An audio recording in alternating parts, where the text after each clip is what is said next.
રડી પડ્યા છે, પ્રભુ મેં આ જીવનમાં કોઈ દિવસ ખોટું નથી કર્યું, મારા હાથે કોઈ દિવસ પાપ નથી થયું, મારું નામ ધર્મ છે, હવે શું કરું, મારાથી પાપ થઈ ગયું. કૃષ્ણે કીધું એમાં હું શું કરું, મેં તમને ક્યાં કીધું હતું મને તમે કેરી તોડી લાવીને કરશો, એમાં હું શું કરું? તો શું કરવું જોઈએ? આ પાપનું પ્રાયશ્ચિત શું? પ્રાયશ્ચિત આપણા કર્મશાસ્ત્રોમાં લખ્યું છે, દરેક પાપનું પ્રાયશ્ચિત છે, પણ એ આપણે નથી વાંચતા કારણ કે બીક લાગે. કૃષ્ણને યુધિષ્ઠિરે એમ પૂછ્યું કે આ એક કેરી ચોરી એના પાપમાંથી છૂટવું હોય તો શું કરવું જોઈએ? ત્યારે કૃષ્ણએ એને એમ કીધું કે હે યુધિષ્ઠિર સાંભળ, તમે 5 પાંડવો ને દ્રૌપદી 1 વર્ષ સુધી કાશી ક્ષેત્રમાં જાઓ, 1 વર્ષ, અને ત્યાં ઋષિમુનિઓ જે યજ્ઞ કરે છે, યજ્ઞ આહુતિ આપે ને, એમાંથી જવતલ ઉડીને જે બહાર પડે એને હવીરભાગ બોલવામાં આવે છે. હવીરભાગ એ ચારે બાજુથી ભેગો કરજો, એને પાછું યજ્ઞમાં ના નખાય. હવીરભાગ એ હવીરભાગમાંથી જવતલ ભેગા થાય એ ગાયને ખવડાવજો, અને ગાય જ્યારે ગોબર કરે, ચાણ આપે, ત્યારે ચાણમાં જવ અને તલ નીકળે એમ એને ગૌમૂત્રથી સાફ કરજો, અને એની ખીચડી બનાવીને 1 વર્ષ દિવસ સુધી ખાજો, પ્રભુ ભજન કરજો, તો એક કેરીના ચોરીના પાપમાંથી છુટકારો થશે. વિચાર કરો, આપણે ક્યાં જવું બધા? એ હવે સમજી લેવા ને, એક કેરીના ચોરીના પાપમાંથી આ પ્રાયશ્ચિત થતું. યુધિષ્ઠિર કે કાંઈ વાંધો નહીં મહારાજ, અમે કાશીમાં જશું. યુધિષ્ઠિરે કબૂલ્યું ને, ત્યાં ભીમ ઉભો થયો, એ કે તારે જવું જાવ, હું ભૂખ્યો મરી જાઉં, હું ક્યાં જાઉં? આ ખીચડી ખાઈને હું શું કરું? હે, મહાભારતના ભીમનો આહાર તો બહુ લખ્યો છે, એને વિરોધ કર્યો, બળવો કર્યો, મને આ સમાધાન નથી ગમતું. યુધિષ્ઠિર કીધું એમ ન હાલે, જવું જ પડે, કે તમારે જવું જાવ, મેં ક્યાં કેરી તોડી? અરે બોલે તું સાથે તો હતો ને, ભાઈ છો ને, એટલે આપણે ત્યાં નહીં જતા પ્રાપ્ત કરે તો કોઈ સાંટા તો ઉડે, તારે આવવું જ પડે. મેં કીધું ખાવાની બાબતમાં બાંધછોડ કરતો જ નથી, ખાવા તો જોશે જ નહીં. ભગવાન હાથ જોડી રિક્વેસ્ટ કરી, બીજો કોઈ રસ્તો? કૃષ્ણે કીધું બીજો રસ્તો નથી. અરે પણ કંઈક તો હશે ને, કે હા એક છે, કેરી જમીન ઉપર મૂકી દો, તમારું સત્ય અર્પણ કરો, કેરી હતી ત્યાં ત્યાં ચોંટી જાય તો તમે છૂટા, હું છૂટે. પાંડવો પાછા આવ્યા, કેરી જે જગ્યાએ થોડી ત્યાં મૂકી. ધીરે ધીરે હાથમાં જળ લઈને સંકલ્પ કર્યો કે હે હરિ, આ જીવનમાં કોઈ દિવસ અસત્યનું આચરણ ન કર્યું. 1 ફૂટ કેરી ઓછું થઈ ગયું જમીન. યુધિષ્ઠિર આ પ્રયોગ આપણે કરવા જેવું નથી, ભૂલમાં ન કરાય. 5 પાંડવોએ સત્ય અર્પણ કર્યું, કેરી 4 આગળ બાકી રહી, જ્યાંથી તોડી ત્યાંથી. છેલ્લે દ્રૌપદીનો વારો આવ્યો, દ્રૌપદીએ જળ અર્પણ કર્યું, કેરી ચોંટી ગઈ. પણ એ તો પાંડવોનું સત્ય એટલું હતું, એટલે તો કૃષ્ણે એને સાચવતા. હજી વિચાર કરે છે, ત્યાં પવનનો જોરદાર ઝપાટો આવ્યો, કેરી જ્યાં ચોંટી ત્યાંથી તૂટી ઉછળી પડી અને સરકારી જગ્યા ઉપર આવી ગઈ. એવી રીતે હવે લઈ ગયો, પાછું કૃષ્ણ પાસે પાછા ગયા. કૃષ્ણને સ્વીકારી દીધું. પણ દ્રૌપદીએ કીધું મહારાજ મને પ્રશ્ન થાય છે. બોલે કેમ? કે અમારા પાંડવોનું સત્ય એટલું હલકું હતું કે કેરી ચોંટેલી પવનમાં જોટે તૂટી ગઈ, એટલે અમારું સત્ય એટલું હલકું નબળું, અમારા સત્યમાં કાંઈ નહોતું, આમ કેમ થયું? કૃષ્ણે કીધું એ પછી એકાંતમાં વાત કરી. બોલે નહીં, એકાંતમાં નહીં, બધાની વચ્ચે જ મારે સાંભળવું છે. બોલે એમાં મજા નહીં આવે. બોલે નહીં, કયો જીદ કરી છે દ્રૌપદી, જીદ કરી ત્યારે ભગવાન કૃષ્ણ બોલ્યા કે હે દ્રૌપદી, તારે સાંભળવું છે? બોલે હા. તો સાંભળ, કેરી તૂટી એનું કારણ તું છો, તું ધ્રુજી ગઈ છે દ્રૌપદી. મારા કારણે તૂટી? બોલે હા. મારું પાપ? બોલે હા. રડી પડ્યા દ્રૌપદી. મેં પ્રભુ કોઈ મન વચન કર્મથી પાપ નથી કર્યું. તો એકવાર તને વિચાર આવેલો, તમે જયારે વનમાં જતા હતા તારા પગમાં કાંટો, તે સાદ કર્યા, કોઈ નજીક નહોતા. અર્જુન તારી નજીક હતો એટલે નજીક આવીને એને મોઢેથી પગમાંથી કાંટો ખેંચ્યો. ત્યારે એક ક્ષણ માટે તને એવો વિચાર આવેલો કે આ 5ને પરણી એના કરતા 1ને પરણી હોત તો એ ક્ષણનું કારણ આ કેરી સુધી. જ્યાં સંકલ્પ અને વિકલ્પના નોંધ થતી હોય છે આ પરમાત્મા. જ્યાં મારા તમારા વિચારોની પણ નોંધ થતી હોય છે. મનચા વચચા કર્મના. આજે માણસ શરીરથી ઓછો મનથી પાપ બહુ કરે. મનથી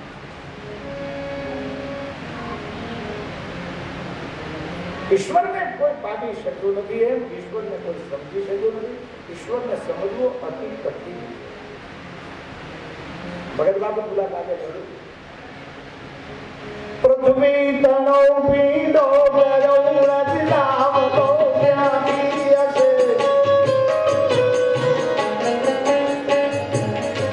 પૃથ્વી તણો પીડો ગયો રચનાવ તો ક્યાંથી હશે. જગજાપ ઘેરણ હારે કુંવાર બેઠો ક્યાં છે.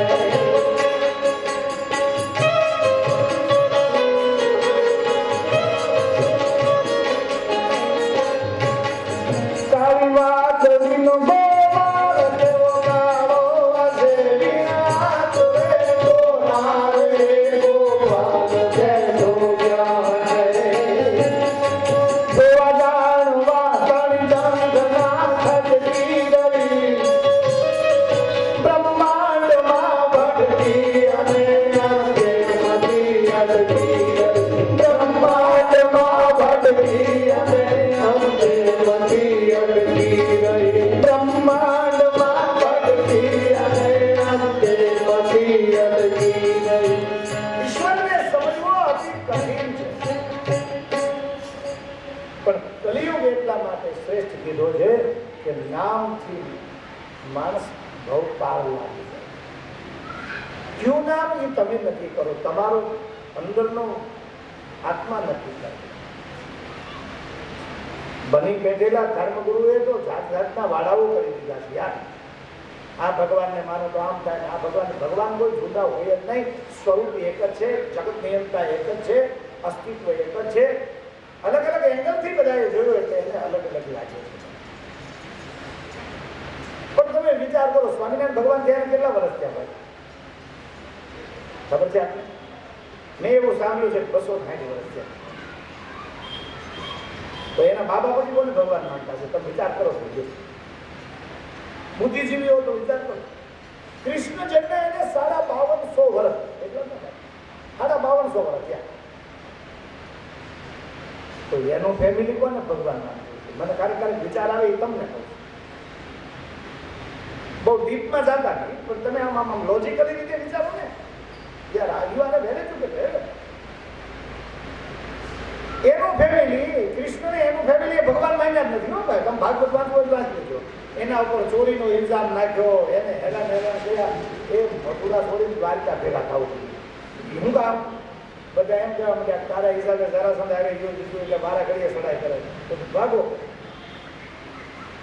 એના ફેમિલીએ એનું કહ્યું નથી. કૃષ્ણની નજદીક જાઓ, કૃષ્ણ દર્શન કરશો તો ખ્યાલ આવશે કે યાદવો છેલ્લે મદિરા પાન કરવા લાગ્યા. કૃષ્ણ રોયા કરતા. અને એનું જો તમારે વાસ્તવિક દર્શન કરવું હોય તો કૌરવોનો જ્યારે નાશ થયો રણભૂમિમાં, હોય હો કૌરવોના ધડ માથા જુદા, પાંડવોનો વિજય થયો, સંધ્યાનું ટાણું હતું, બધા પાછા વળી ગયા. રાતના 12 વાગ્યા અને કૌરવ કુળની મહિલાઓ કુરુક્ષેત્રમાં પોતપોતાના ધણીના માથા ગોતી રોતી હતી. એ દ્રશ્યની કલ્પના કરો. એ કાંઈ નરસંહાર જેવો તેવો નતો થયો. 1800 લશ્કરને કાપી નાખવામાં આવ્યો. પાંડવોને રાજ્ય મળ્યું છે, પણ વિધવાઓનું મળ્યું છે. બાપ, એ તો તમે વાસ્તવિક મહાભારત વાંચો તો ખબર પડે. નરવીર કોઈ બચ્યો નતો, બધા જ કપાઈ હતા. 5 પાંડવને 6 નારાયણ બચ્યા હતા. કાંક બાળકો, કાંક વડીલો અને વિધવાઓ. કૃષ્ણ રાત્રિના 12 વાગે કુરુક્ષેત્રના મેદાનમાં ગયા. ચારે બાજુ મહિલાઓ પોતાના પતિઓને માથા ગોતી જોયે. એક બાજુ માં ગાંધારી માથે ઓઢી લાંબો રાત આડી રોતા. 100 દીકરાની માં આજે એક બચ્યો નહીં. માના દર્દને કોણ સમજી શકે? માં તો માં છે. ગુણિયર દીકરા હોય કે અવગુણ વાળા હોય, પણ જેના કંધોતર વયા ગયા હોય એને ખબર હોય. જેના દીકરા ગયા હોય, જેને 9 મહિના પેટમાં ઉપાડ્યા હોય, પોતાનું ભાવન ગવડાવી મોટા કર્યા હોય, એવા દીકરાને હૃદય કઈ માને નહીં હરાવે.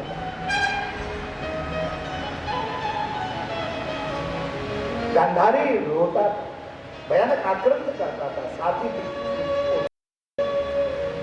કૃષ્ણ ધીરે ધીરે ધીરે જેમ ગુનેગાર હોય એમ નજદીક આવે. માં સાંત્વના દેવાની ટ્રાય કરે છે કૃષ્ણ. માં, હા, સામે બીજા માં ગાંધારી રોતા રોતા કે બાપ આ રોરાવી છે કેમ? અને છાની રાખવા તું હે કૃષ્ણ, આ અમારા છોકરા આંદો અંદર કપાળા, એમાં કારણ શું છે? ગાંધારીએ સીધો જ આક્ષેપ મૂક્યો છે, દોષ દીધો કૃષ્ણને. હે કૃષ્ણ, આજ મારા હો દીકરાએ દીકરા વગરની વાંદરી કરી દીધી, એનું કારણ વૃદ્ધિ ગયા છે. માં હું હા એ ધાર્યું હોત ને તો મારા છોકરાને આને સમાધાન થઈ ગયું હતું. તારી ઈચ્છા પણ હે કૃષ્ણ, તને એ ખબર નથી પરિવારનો નાશ થાય ત્યારે પીડા કેટલી થાય. હું તને શ્રાપ આપું છું, તારી નજર સામે તારા યાદવોનો નાશ થશે. ધ્રુજી ગયા છે કૃષ્ણ. પણ પછી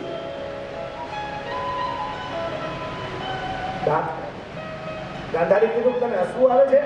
બોલે નહીં માં, તો મારી ઈચ્છા એ હતી તું મને શ્રાપ આપે.